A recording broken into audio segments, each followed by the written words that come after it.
Question number 11, Metiria Turei. Thank you, Mr. Speaker. My question is to the Prime Minister and asks, does he stand by the statement made on his behalf, quote, "I do not accept the view that we are a deeply unequal country. I do not think the evidence suggests that, and people drawing that conclusion are wrong," end quote. The Right Honourable Prime Minister. Mr. Speaker, yes. Metiria Turei.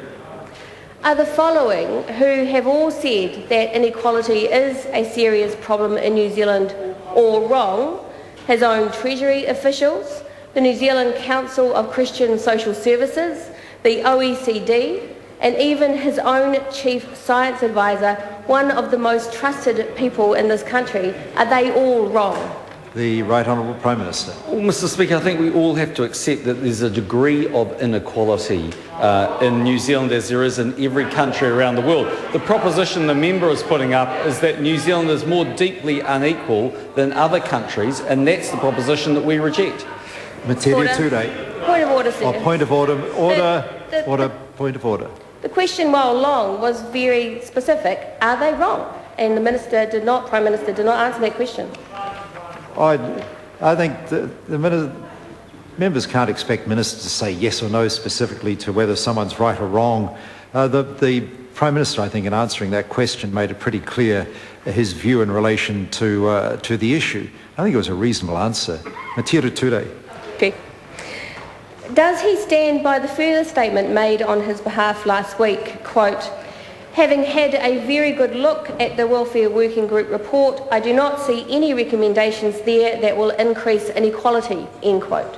The Right Honourable Prime Minister. Mr. Speaker, yes, and the reason why the Deputy Prime Minister made that statement on my behalf was because one of the core fundamental issues and propositions put up by the Welfare Working Group is to encourage and have measures to have people to be able to go into work, paid work, if they possibly can. Now, one of the reasons why there's tremendous inequality in countries and why there's inequality in New Zealand is that we have 13% of our working age population on a benefit. And if as a country we can encourage people, give them the skills, the training, the childcare to get into work, then I believe we can actually narrow that inequality. Metiria Turei. How does the fact that most beneficiaries will have less income under the Welfare Working Group recommendations impact on inequality? The Right Honourable Prime Minister. Mr. Speaker, because by definition, someone that's in paid employment will earn more than if they were on a benefit. Metiria Turei. Isn't it the case that the Welfare Working Group recommendations on abatement rates would actually penalise a sole parent in part-time work, leaving her with less money to feed her kids than she has now? The Right Honourable Prime Minister. Mr. Speaker, no, because I think one needs to look at all of the factors, and the member, I'm sure, will be aware by now that working for families has an in-work tax credit. If one looks at all of the redistribution mechanisms that take place under the government schemes, then in totality there's no question in my mind that someone would be better off in paid employment than in welfare. If they weren't, then that's a real indictment on the welfare system in New Zealand, because working New Zealanders should, by definition, have more income. Metiria Turei. Supplementary. Doesn't the Minister, the Prime Minister, realise that an estimated 65,000 invalids beneficiaries will lose 9% of their income under the Welfare Working Group recommendations? And if so, how does this not increase inequality, particularly for the nearly 11,000 children in these families?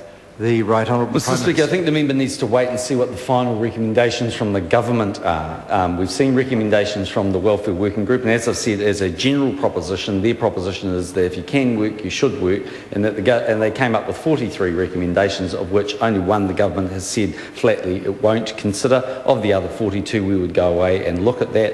But as I said to you, or as I said to the member, it's the government's view that if we can get people into paid employment, then we are making great strides for them. Now, not all people will be able to go into paid employment for obvious reasons. Metiria Turei. Thank you, Mr. Speaker. Will the Prime Minister now direct the ministerial group who are working on welfare reform to analyse the Welfare Working Group's recommendations for their impact on increasing inequality in Aotearoa? The Right Honourable Prime Minister. can't say that direction will be occurring exactly in the way that the member has said, but what I can say is, of course, we'll be asking the ministerial group and also all of the advisors from Treasury down to make sure that we give us advice on what is the overall impact on individuals. The government's aim is to see people to get into work if they possibly can, for their standard of living to increase and for their choices to increase. And what we know is if we go and have a look in New Zealand at the 360,000 approximately working age New Zealanders who are on a benefit, who are supporting broadly 220,000 children, they are coming from the most part, the lowest income homes. If that member was actually serious about trying to fix this issue, she'd be joining the government and celebrating the fact we're doing something about it. But she seems to want to have people stuck on welfare for their entire life. No wonder she's going to be stuck in opposition for her career. The Honourable Trevor Mallard. Is it the Prime Minister's view that the increased number of formerly low-waged workers now unemployed and the disproportionately high tax cuts for wealthier people has helped or hindered inequality in New Zealand?